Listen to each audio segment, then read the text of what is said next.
What's up, everybody? This is the Toy Photographers Podcast, episode 1.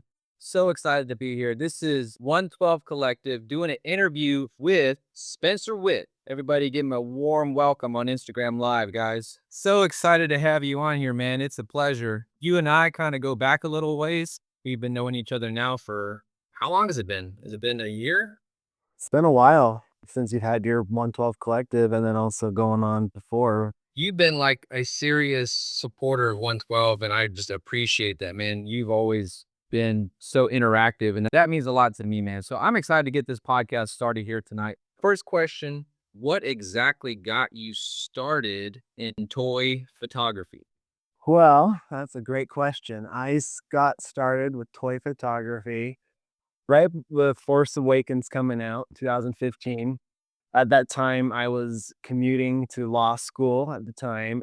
On the train, I would just be on Instagram and I just saw people posting pics of Star Wars figures. I believe I saw a lot of FOB models, Captain Chaos, Sergeant Bananas, and then just the Star Wars The Black Series account made 4 or 5 years ago. Just started following that and I was like, "I think that's cool," and I wanted to start doing it. And then kind of with Force Friday kind of reigniting my passion to wanting to start collect action figures again, and it's kind of how I got into it. You're not really saying that like nothing Batman related got you into say photography.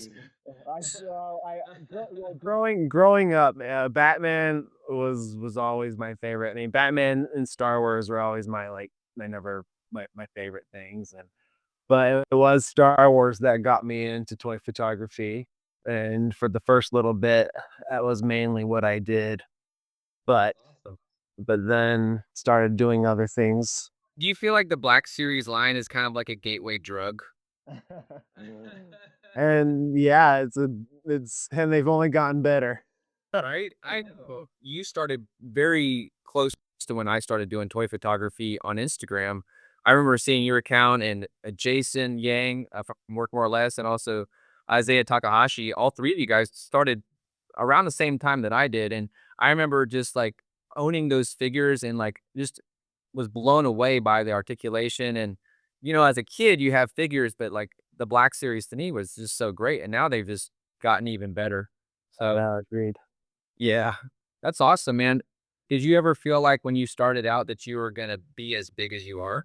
Uh, no, I had no idea what was gonna happen. I thought it was a fun thing. I thought it was cool seeing Star Wars figures toys look real, and so I just kind of been going from there. It's been kind of crazy what's happened over the last few years, and Yeah, dude, you've gotten a lot of opportunities like with toy photography that you personally consider this a hobby, right?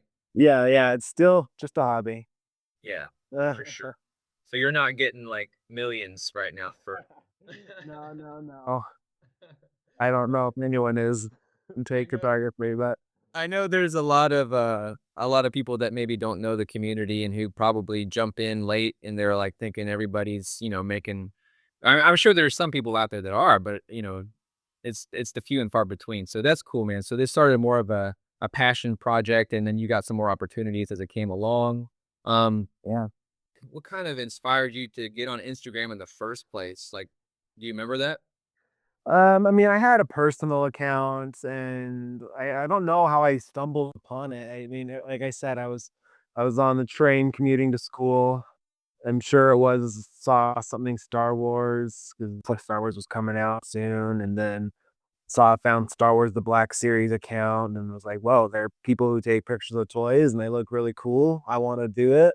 Yeah. And that's kind of how I started doing it, and so What do you think kind of like gave you that inspiration to like up your game? Like, when you first started out, you were doing a lot of portraits and you were doing a lot of different things. Like, what do you think like kind of inspired you to get more diverse setups and stuff? I mean, I think that's just is part, as an artist, just growing and trying to be better and try new things. And, starting off, it was definitely very basic. If you go back and look at my first posts, they're very basic. And then I live in Utah, and has beautiful landscapes, and I did have a background in landscape photography beforehand, so I did know I Oh. did do photography, and so a little bit, not a whole lot, but and so that's kind of what merged. And a lot of my stuff before was Star Wars and landscapes because that's was fun with Star Wars. Yeah. You could shoot them in the real world, and there's so much, especially stormtroopers and bounty hunters, because there's so much of them we don't know on screen that doesn't happen, but it's happening in the world. So that's kind of my background with photography, and then kind of wanted it started that way, a lot shooting outdoors. And then would go. Remember first couple times my wife and I would go camping at some national parks, and I brought some figures, and people would stare at me, but that's why I got a lot of my early shots. Yeah, and then as things change, shooting outdoors, putting a trooper on the ground was fun, but it was, there's only so many shots you can do like that without having it look the same over and over again. Right. And so then I wanted this, then I found the Mezco 112 line and wanted to do a lot more comic book stuff and Let's Batman stuff. let's talk about that. So when did you first discover Mezco? I the first Mezco I got was the first release of the Joker. Okay. So I'm trying to figure out, might have been, I think it was early 2017. Okay. 2 years ago. 2 years ago, maybe it's. But I remember I had seen the Dark Knight Returns Batman and wanted to get him. Did you stumble upon them through like at a comic shop or did you discover them through like Instagram? How did you It discover? was on Instagram, I'm pretty sure. Saw people posting, and I mean, back then it was really just the first one was Batman Dark Knight Returns. Wasn't very many of him. So you basically just kind of just stumbled across Mezco, as Yeah. did I. As did I. Just kind of just fell in love. I actually got to give a shout out to Mr. Bill Junowski over at the Dork Lair. If you're not listening to those guys, they have an amazing podcast. So shout out to Bill. He actually kind of got me really hooked on Mezco because he was just speaking so highly of the figures themselves. And I know once I started hearing reviews and, started doing a little bit of research, I was like, okay, these guys are like top notch figures. Like it's almost like Hot Toys scaled down. So what do you feel like is your favorite thing about Mezco? I'll talk a little bit before I got my first Mezco. So I did get a Hot Toys before Mezco, and I loved Hot Toys. I love the cloth. I love that they looked so much more realistic. Couldn't see joints. But with Hot Toys and other 1/6 scale figures, you're shooting in 1/6. And they're bigger figures, even though they look beautiful and any shot you take of them, they look amazing, but they're definitely different. And then agree what Richie said, best thing about Mezco is Batman. And so that's where I found, the best Batman figures really were just Mezco, and other comic book figures, and just came from there. And I loved they just having them in hand, the quality is amazing. It just feels like, a collector's item that's actually worth the money you're paying with. And I don't know, I'm not a huge fan of the Japanese import figures like SH Figure Arts or other Bandai. I know a lot of people love them, and I don't have that many, but it just was so hard for me to wanna justify, like, the price point on those when it still looked like a toy, and versus that one Mezco, like, just with the cloth, and they just looked so great. I can totally like just sympathize with you, man. It's a never ending addiction once you start with the Mezco line because a lot of it is kind of playing catch up if you start now because there's so many amazing figures that they just don't release or haven't. I'm not going to say they don't because you never know. They haven't re-released anything that they've done so far, so Yeah, I don't think they will. you never know. They'll do variants, but they'll never do the same thing. I mean, it's very similar. I mean, Hot Toys, I guess Hot Toys does re-release them, but it's always a different. But Yeah, I don't think Mezco will re-release. And I think yeah, they've said before that they probably won't. yeah. I mean, that doesn't mean they won't reimagine a figure like with Supreme Knight coming out, which is very similar to Dark Knight Returns Batman, but True. on their own take. But so I mean, they might. I don't think they will though. Gotcha. Yeah, I I guess, a person who likes to shoot for the moon, so I'm hoping they re-release some of those figures that I missed out on a long time ago. Which figure specifically? There's a few of them, man. There is any of the Dark Knight Returns stuff, I would love to be able to jump on at a retail price. Well, yeah. Any of the Punishers, I would love to jump on at retail price. I missed out on the exclusive last year. For some reason, my phone just didn't refresh, and so the site crashed, and I didn't get to pre-order the Punisher for last year's SDCC.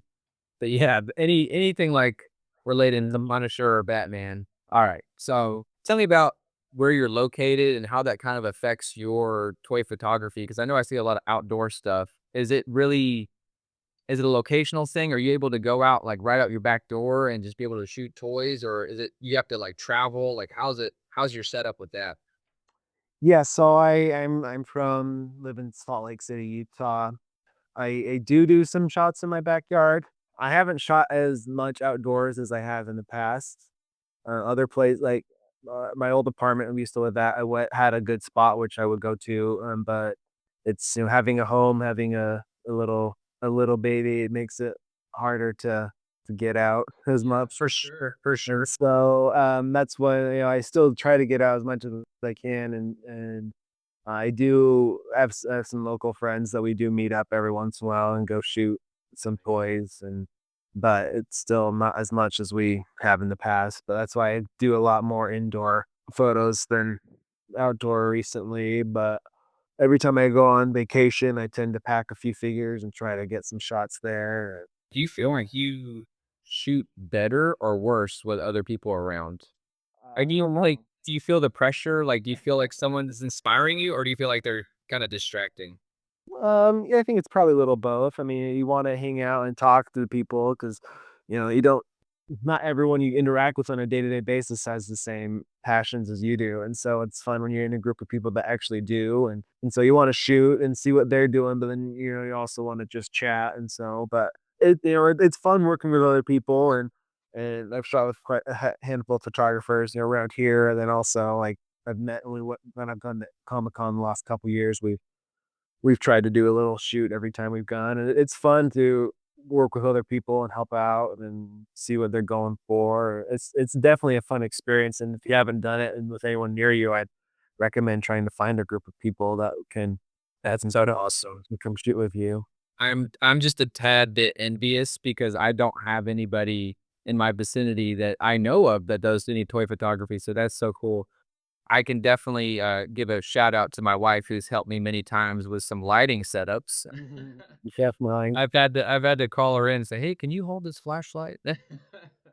So, yeah. Does your wife help you at all with any setups? She did at the very beginning, a little bit here and there, and she taught me a lot with photo editing and Photoshop stuff because she's a graphic designer, so she's very familiar with Adobe products, and so she's helped me quite a bit.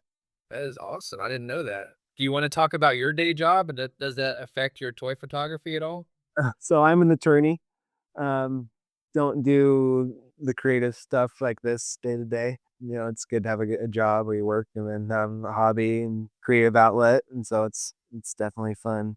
So this is more like just you being able to breathe and just get out there and just not focus on your day job and just get a little creative and, enjoy yourself a little bit. Yeah, definitely. Let's say someone came to you, whether it was maybe was an investor and just said, "Hey, I love your content. I want to give you an opportunity." What would be the price tag for you to become a professional toy photographer? I mean, do what I would, you have to be able to report my family, myself, and Right, right, right. so So that's. would you do it though? Like if you I mean, legitimately if it was making what I'm making now, then definitely, but really? I doubt that it would ever happen. Well, I mean, you never know, dude. You You just never know. you never know. So let's transition into another topic. One of my favorite pictures that you've done, and this is with the Rorschach from The Watchmen. Which figure is this, man? So it's the Play Arts Kai version. Okay. Did you pick that up in the aftermarket or did you get that at retail? I actually got it through a trade from someone. I traded a figure for him. What's the size of those figures? I've never personally shot any. Like, he's like 1/9, maybe 1/10, probably more 1/8, so he's probably 10 inches tall. Okay. So you'll see him compared to other 6-inch figures, so he's definitely bigger. Pretty big. Yeah, he's not as big as Hot Toys. I was wondering because there's a lot of detail in that figure, and I was just Yeah, kind of like, it's a pretty cool figure because 'cause I'm a huge fan of the comic book, The Watchmen. "You excited about the show?" I am. It's That's definitely good. it'd be interesting to see what they do with it because it's not an adaptation, it's like a sequel, so it's kind of gonna be interesting to see how I they didn't did know that. that. Yeah, so it's not an adaptation of the book, it's taking the book and kind of it's like a sequel, continuation, but so it's definitely gonna be interesting. Alright, since you're looking at your collection right now, let's talk about figures, man. So, like, what your collection is looking like, what you wanna do with it, like, you wanna keep collecting? I mean, I can see a lot of figures there, so Yeah, got a lot of figures here. So a lot of Star Wars The Black Series. That's kind of I think the bulk of my collection and more Star Wars over here. I got a couple of Hot Toys in there. for the people on the podcast, why don't you go ahead and tell them what we're seeing here? So yeah, I've got in one case, I've got the first top shelf is my Bounty Hunter collection with Hot Toys Boba Fett, and then the Black Series Bounty Hunters. Got the Hot Toy Sand Trooper, Kylo Ren, Yoda, then the Samurai Darth Maul. Then I've got some more Black Series Jedi down here. And then this is in my rest of my Black Series collection: Troopers, Rebels, Sith, First Order, and then kind of a random collection shelf up here. Some Marvel Legends, Mythic Legions, NECA, old Sauron Lord of the Rings figures from 15 years ago. When I saw you do some Lord of the Rings stuff, I was like, "Okay, we can be friends now." Yeah, I'd say, Lord of the Rings, I'm a huge fantasy fan too, so Nice. Batman, Star Wars are kind of my jam. So for everybody on the podcast that's just kinda listening in, so what we're seeing here is just a beautiful display of multiple IKEA detolfs, and Spencer's got just an incredible setup. He's very, specific about the way he sets up his figures, and so it's a beautiful collection, man. You've done a really great job, and, that I think honestly, that is one of the better setups I've seen, and also that probably helps you kind of plan out shots, don't you say? Like, when you're looking at them in your case, Yeah, yeah, it definitely helps me know where I have and that I have so many figures that I haven't shot yet and I need to shoot and yeah, that kinda gets us all when we're toy photographers. We end up picking up a lot of stuff, and then we forget about something because we get excited about one specific figure, and then we're like, "Oh, I forgot all about this one," and then you bust it out, and it's like falling in love all over again. there's my dog, Zoe. Hey, Zoe. Beautiful dog. Tell everybody about your dog. She's an Australian Shepherd.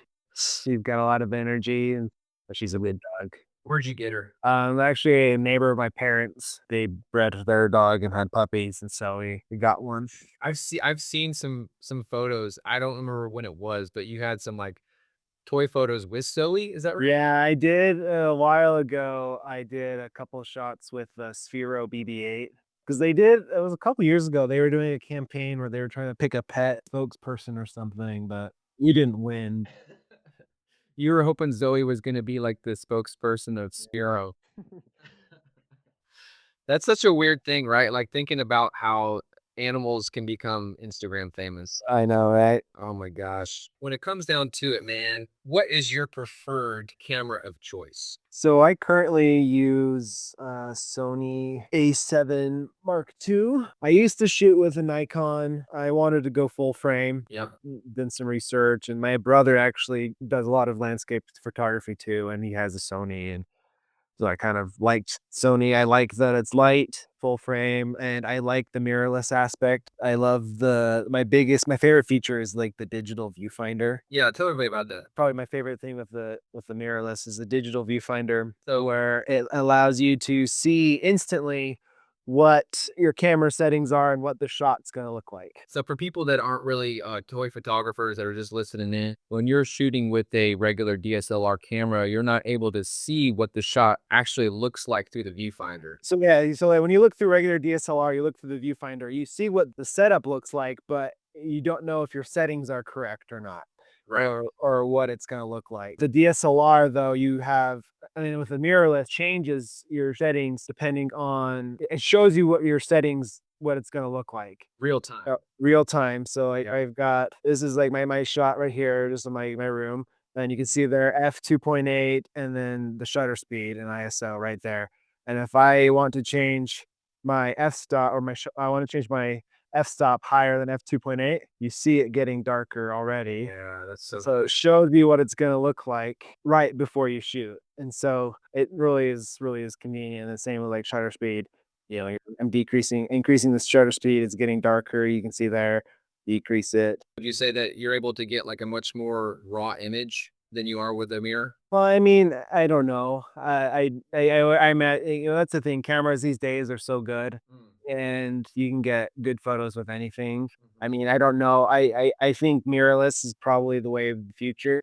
More and more will be mirrorless, just because I think it probably is slightly better, but I mean, you can still get great things with having a mirror. So Yeah, for sure. And also just the fact that it's so much lighter that, you can. yeah, it's light, it's compact. 'Cause that's the thing. You get big Nikon, Canon cameras that are great cameras, but great pictures, but your camera's just heavier. Especially when you get the higher end, it's just bigger camera. I like it, and the lens I mainly use is a 50 millimeter macro. I want to get the 90 millimeter macro. It's kind of my next one I'm gonna go for, I think, this year. Can you break that down for somebody that doesn't understand what the millimeters and stuff is? Yeah, so a millimeter is like the focal length. The bigger the number, it's more of a zoom. I mean, the closer you get to be farther away from your subjects, and it also affects like the depth of field of the photo. Hard to explain. I don't No, know. you're doing great. Very You're doing great, man. so a 50 is a pretty good all around lens, and that's what I kind of went with it. Yeah. When I bought the camera, I didn't have the money to the 90 millimeter was like twice as much as a 50 millimeter. And it was like, 50 millimeter is a pretty standard lens and you can use it for macro if you want, or it's just a good basic all around lens. And so, Well, are you happy with it? Do you feel like it was worth the money? yeah, I've enjoyed it. And I've already had it for almost a couple years now. So it's a 50 milliliter f2.8 is what it is. Control how fast you want the shutter to go. For example, if you were going to do like an action shot and you wanted to catch fireworks or dirt, you have to have a really fast shutter speed. Right. And you're able to get into that action and be able to capture that firework as it explodes, and you're able to see the individual sparks and as you might see it in slow motion. So that's one of the great features of that. Exactly. I'm gonna jump into some questions that people kind of posted on here for the Instagram live. So dark_star killer says, who would win in a fight, Darth Vader or Anakin Skywalker? So he's fighting himself, I guess. Yeah, fighting himself. I mean, Wow. Who would win? I guess probably Darth Vader. Yeah, he's meaner. He's got less to lose. Yeah, he's meaner. He's a lot meaner than Anakin. Yeah. All right, so Jeffa Oliveira, okay, says, vote. What's the best Mezco Dark Knight version? Yeah, I think that's personal preference. I think the PRCC one is my favorite. So the dark blue with the oval and the yellow symbol. Yep. But I like my version, which is the MDX, the exclusive, which is the dark blue with the big black. I'm not a huge fan of the light blue. It just doesn't. I don't know. I mean, it's kind of straight out of the comic book, so I understand it, but I Right. just like the darker blue version. Hey, everybody's got their preference, man. I mean, Yeah, that's why it's Mezco. and the darker blues are more expensive too. So That's the great thing about Mezco is that if you don't like a Mezco figure, you might just get another variant and loves that figure. they have a lot of variants. They do, they do. So I got another question actually from someone who jumped on the Instagram live earlier this morning. Jordan Aja asked, "What is your favorite movie character?" Batman. So which Batman? So like, are we talking like Keaton? Are we talking Bale? Are we talking who we talking? My favorite on-screen Batman is Ben Affleck Nice, or Batman the animated series. nice. So for the cart is Yeah, I don't know, I love, I think Christian Bale is a great Batman, and those movies are great. My personal preference of Batman is one who has struggles, who isn't just an idealistic person who's perfect. He's also kind of messed up, he's dressing up as a bat, and so, you have your values and you wanna avenge your parents' death and everything and save Gotham, but you're gonna be a little crazy, so Yeah, he definitely has a bit towards insanity, just a little bit. So, how many dioramas have you used? And this question was by Red Lightning. I've got quite a few. I use a lot of the NECA street dio a lot. I have 2 of them. You can see a setup that I did earlier this week that I haven't taken down. I have quite a few extreme sets, and then I've also got this beautiful beauty up there from yours truly, the good old Dagobah Customs up there, the Smuggler's Retreat Deluxe Edition. Nice. And then I do have the Space Walls from GTP Toys, and they're probably they're my first dio that I got. They are great. They've got some exciting stuff coming up in the future, so it's gonna be cool. So you probably got like with those extreme sets, like probably over 10, you think? 10 It dioramas? yeah, probably 10 extreme sets. Oh yeah, so organized. This is my beautiful room. So everybody that's on the podcast, Spencer has a just super organized, beautiful room for toy photography, and he is Yeah, just. I look at where I have an office. I can do this. I mean, but you worked hard for it, though. You Yeah, did. yeah, This is something that you enjoy because you worked hard for it and you can enjoy it. it's Okay, true. so the last question is from Red Lightning again. Is what is the most expensive figure that you own? Most expensive, or like the one that's worth the most? Yeah, they said both retail and aftermarket, so you can do two different versions. I mean, so retail most expensive is probably one of the Hot Toys, probably the Boba Fett. Probably my most valuable figure, I would say, is my Mezco exclusive Dark Knight Returns. Is probably the most valuable.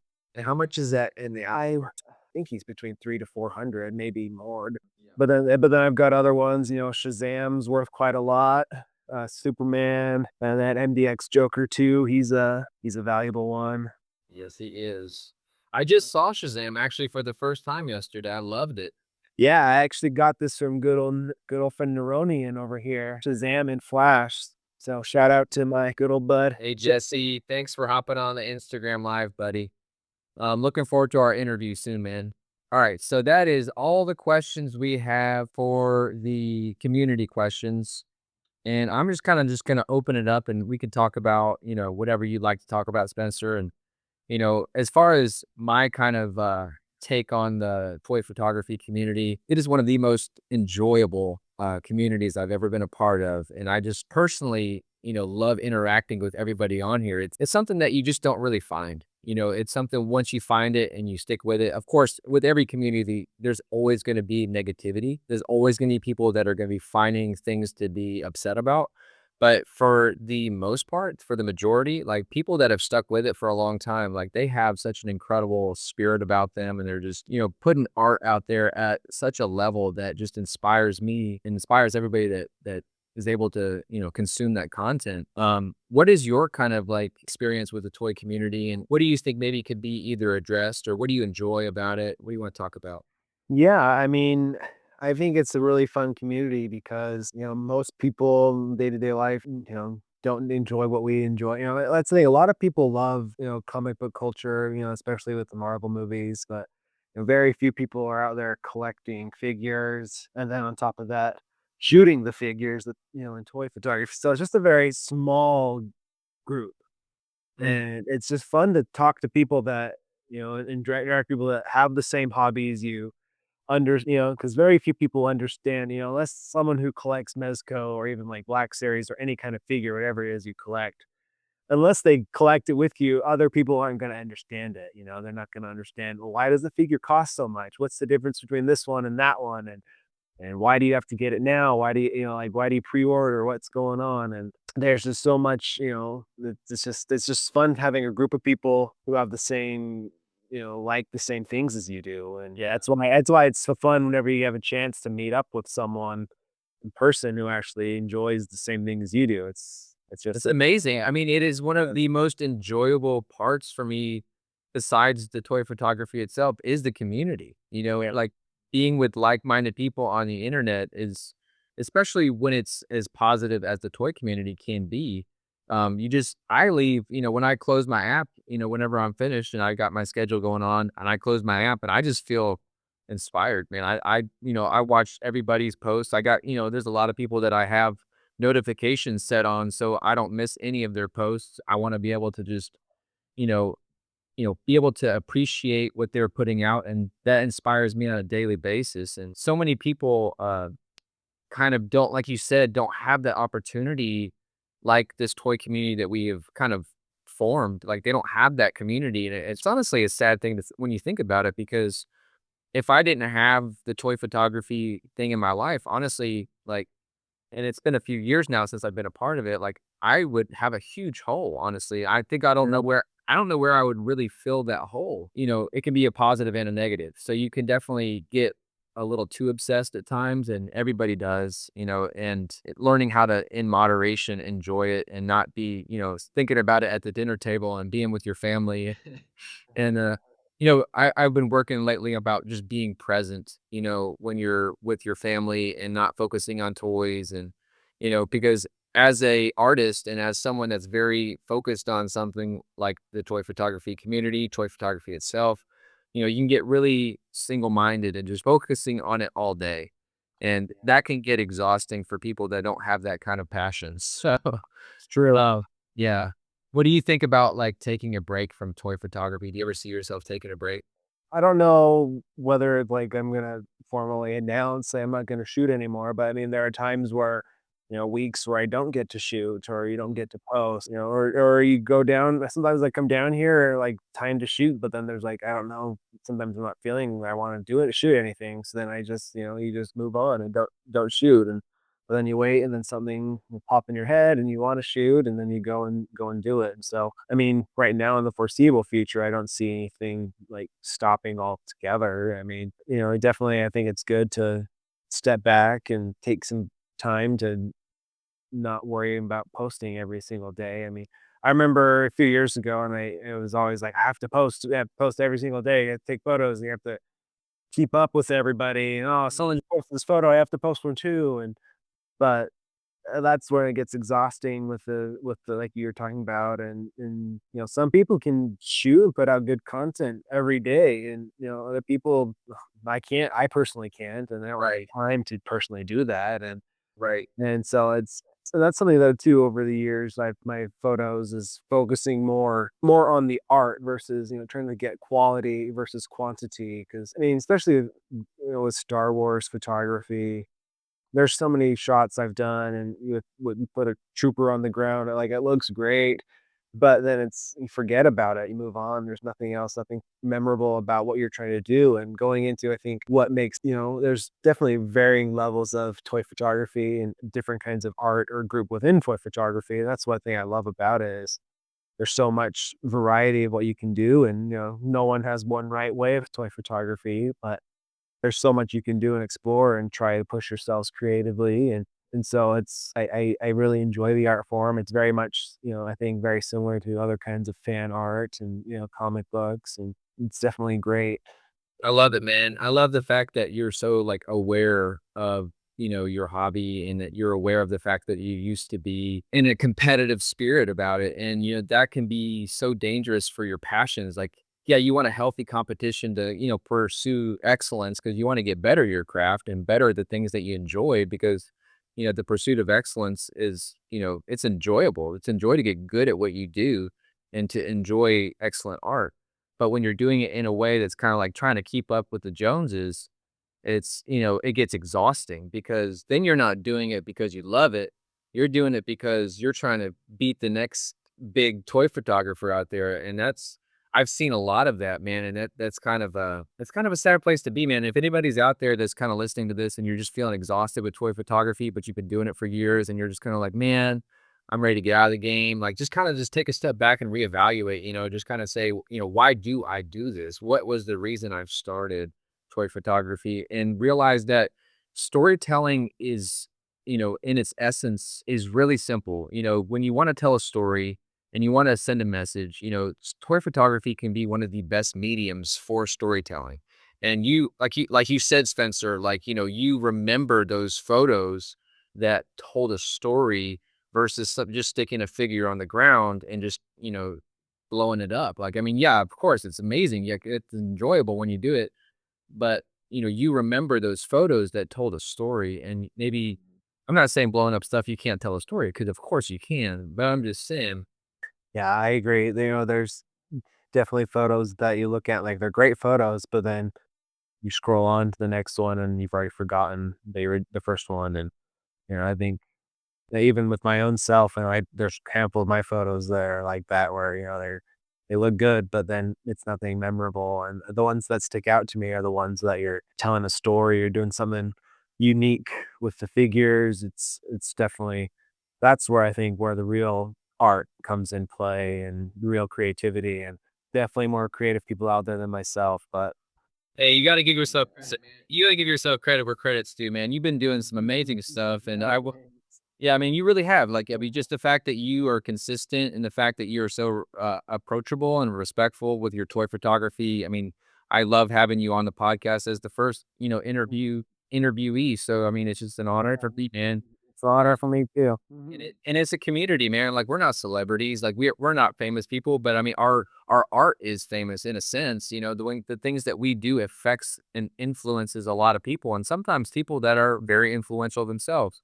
So, in a sense, we are making a difference. And through storytelling, through art, we can tell the story that we, desire to tell. And that's one of the things that I wanted to really have as the main kind of hashtag and also our motto for the Toy Photographers podcast is that we are storytellers.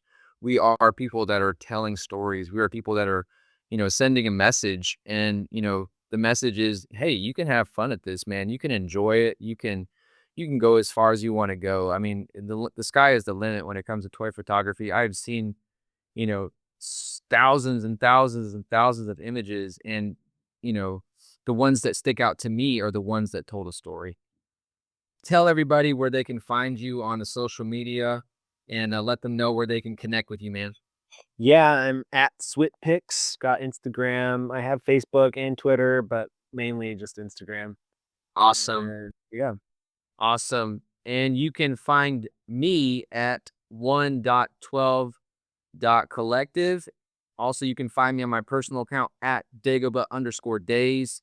And you can find the Toy Photographers podcast at Toy Photocast. And everybody, just remember that we actually are storytellers. So go out there, enjoy yourself, and just have a good time, man. All right. Peace.